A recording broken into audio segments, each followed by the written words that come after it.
ನಮಸ್ಕಾರ ಎಲ್ರಿಗೂ welcome back to another mini vlog. ನಾನು ಬಂದಿರೋ ದೊಡ್ಡಮ್ಮನ ಮನೆಗೆ. ಯಾಕಂದರೆ ನಾವಿವತ್ತು ಒಂದು ಮದುವೆ ಅಟೆಂಡ್ ಮಾಡೋಕ್ಕೆ ಹೋಗ್ತಿದ್ದೀವಿ. ಸೊ ಆ ಮದುವೆಗೆ ನಮ್ಮ ಅಜ್ಜಿ ಮನೇಲಿ ನನ್ನ ಡ್ರೆಸ್ ಇರಲಿಲ್ಲ. ಸೊ ನನ್ನ ಡ್ರೆಸ್ ಇರಲಿಲ್ಲ ಕಾರಣದಿಂದ ನಾನು ದೊಡ್ಡಮ್ಮನ ಮನೆಗೆ ಬಂದಿದ್ದೀನಿ. ಸೊ ಇಲ್ಲಿ ಯಾವುದೋ ವಿದ್ಯಾನ್ ಡ್ರೆಸ್ ಮಾಡೋದು. ಆ್ಯಂಡ್ ದಿಸ್ ಈಸ್ ವಿದ್ಯಾನ್ ರೂಮ್. ಆ್ಯಂಡ್ ವಿದ್ಯಾ ದೀಪಾವಳಿ ಮುಗಿಸ್ಕೊಂಡು ಹೋಗ್ತಿದ್ದಾಳೆ. ಸೊ ಇವತ್ತಿನ ಮಿನಿ ವ್ಲಾಗ್ ತುಂಬ ಇಂಟ್ರೆಸ್ಟಿಂಗ್ ಆಗಿರುತ್ತೆ. ಮಿಸ್ ಮಾಡಿದೆ, ಕಂಟಿನ್ಯೂ ನೋಡಿ. ಈಗ ಬಟ್ಟೆ ಸಿಗ್ತಿಲ್ಲ ಅಂತ ಒದ್ದಾಡ್ತಿದ್ದಾಳೆ. ನಾನು ಈ ಬ್ಲ್ಯಾಕ್ ಜೀನ್ಸಿಗೆ ಈ ಟಾಪ್ನ ಹಾಕ್ತಿದ್ದೀನಿ. It's like a sweater. ನಮ್ಮ ದೊಡ್ಡಮ್ಮ ಇವಾಗ ಇದು ಹುಡ್ಕೊಂತಿದ್ದಾರೆ. ಈ ಮನೆಯದು ಗೃಹ ಪ್ರವೇಶದ್ದು ಸೀರೆ ಇದು. ಮತ್ತೆ ಇದನ್ನು ಹುಡ್ಕೊಂತಿದ್ದಾರೆ. ಸಾರಿ ಇದು ರಿಸೆಪ್ಷನ್ಗೆ ಇವತ್ತು, ಮತ್ತು ಇದು ನಾಳೆ ಮುಹೂರ್ತಕ್ಕೆ. ಯಾರು ಮದುವೆ ಅಂತ ನಿಜವಾಗ್ಲೂ ಗೊತ್ತಿಲ್ಲ. ಈಗ ಸೀರೆನ ಪ್ಯಾಕ್ ಮಾಡೋಣ, ಅಡ್ಜಸ್ಟ್ ಮಾಡ್ಕೊಳ್ಳಿ. ಸೊ ಸೀರೆನ ಪ್ಯಾಕ್ ಮಾಡೋಣ. ಬೇಗ ಹೇಗೆ ಪ್ಯಾಕ್ ಮಾಡ್ತಾರೆ ಅನ್ನೋ ನಿಜ ಐಡಿಯಾ ಇಲ್ಲ. ಇಬ್ಬರು ರೇಷ್ಮೆ ಸೀರೆ ಹಳಗೆ ನಮ್ಮ ದೊಡ್ಡಮ್ಮ ತೊಗೊಂಡ್ಬರ್ತಾರೆ. ಓಕೆ, ಈ ಥರ ಇಟ್ಟಿದ್ದೀನಿ ನಮ್ಮಮ್ಮ ಸೀರೆ. ಆ್ಯಂಡ್ ನಮ್ಮಮ್ಮ ಹುಟ್ಟಿರೋ ಸೀರೆ ಬಂದುಬಿಟ್ಟು ಇದು. ಯಾವಾಗ ಹುಡ್ತಾರೆ ಆ್ಯಂಡ್ ರಿಸೆಪ್ಷನ್ ಹುಟ್ಟೆ ಮುಹೂರ್ತ ಗೊತ್ತಿಲ್ಲ. ಸುಮ್ಮನೆ ಇಟ್ಟಿದ್ದೀನಿ ಅಷ್ಟೇ.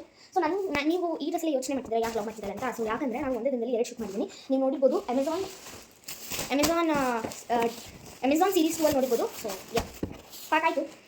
ಆ್ಯಂಡ್ ನನ್ನ ಶರ್ಟ್ನ ನಾನು ಎಕ್ಸ್ಚೇಂಜ್ ಮಾಡ್ಕೊತೀನಿ. 1 ಮಿನಿಟ್ ಹೇಗೆ ಎಕ್ಸ್ಚೇಂಜ್ ಮಾಡ್ಕೊತೀನಿ ಅಂತ ನೋಡೋಣ. Transition, let's go. So house my transition. So ಮತ್ತೆ ಬ್ಯಾಗ್ ತೊಗೊಂಡು ಹೋಗೋಣ. ಬನ್ನಿ, ಎಲ್ಲಿಗೆ ಹೋಗೋಣ? ಅಜ್ಜಿ ಮನೆಗೆ ಹೋಗೋಣ. ಈಗ ನಾವು ಅಜ್ಜಿ ಮನೆಗೆ ಹೋಗ್ತೀವಿ. ಖಾರ ಇದೆ ಒಂದೇ ಅಂಗಡಿಲಿ, ಇವ್ರದ ವೆಡ್ಡಿಂಗ್. ಸೊ ನಾನು ಊಟದ ಹಾಲಲ್ಲೇ ವೀಡಿಯೋ ಮಾಡ್ತೀನಿ, ಅಲ್ಲೆಲ್ಲ ವೀಡಿಯೋ ಮಾಡೋಕ್ಕಾಗಲ್ಲ ಬಿಕಾಸ್ ಎಲ್ಲರೂ ಇರ್ತಾರಲ್ಲ. ಅದಕ್ಕೆ ಊಟದ ಹಾಲಲ್ಲಿ ಸಿಗ್ತೀನಿ. ಊಟ ಏನೇನು ಅಂತ ತೋರಿಸ್ತೀನಿ. ಡೆಕೋರೇಷನ್ ಈ ಥರ ಮಾಡಿದ್ದಾರೆ. ಇಲ್ಲಿ ತುಂಬ ನಾಯ್ಸ್ ಇದೆ, ವೀಡಿಯೋ ಮಾಡೋಕ್ಕೆ ಆಗ್ತಿಲ್ಲ. ಆದಷ್ಟು ಕ್ಲಿಪ್ಪಿಂಗ್ಸ್ ತೊಗೊತಿದ್ದೀನಿ. ಉಪ್ಪಿನಕಾಯಿ, ಹೆಸರುಕಾಳು ಪಲ್ಯ ಮತ್ತು ಕಡಲೆ ಬೀಜ ಪಲ್ಯ, ಪಾಯಸ ಇದೆ. ನಾನು ಹಾಕಿಸ್ಕೊತಿಲ್ಲ. ಸೊ ಗೈಸ್ ಹೋಳಿಗೆನೂ ಇದೆ. ನಂಗೆ ಸ್ವೀಟ್ ಅಂದರೆ ಆಗಲ್ಲ, ಅದಕ್ಕೆ ತಿನ್ನಲ್ಲ. ನೋಡಿ ಗೈಸ್, ಚಿಕನ್ ಕಬಾಬ್ ಅಂತ ಹೇಳೋಕ್ಕಾಗಲ್ಲ, ಪನ್ನೀರ್ ಕಬಾಬು, ಮತ್ತು ಒಂದು ಪಕೋಡ ಕೊಟ್ಟಿದ್ದಾರೆ. ಮತ್ತು ಇಲ್ಲಿ ಭೀಂಡಿ ಫ್ರೈ ಇದೆ. ಸೊ ವ್ಲಾಗ್ ಇಷ್ಟ ಲೈಕ್ ಮಾಡಿ, ಶೇರ್ ಮಾಡಿ, ಕಮೆಂಟ್ ಮಾಡಿದ್ದೀರಾ ಬೇಯಿಸಿ. ಹ್ಯಾಂಡ್ ಇನ್ನೊಂದು ಮಾತು ಹೇಳಬೇಕು.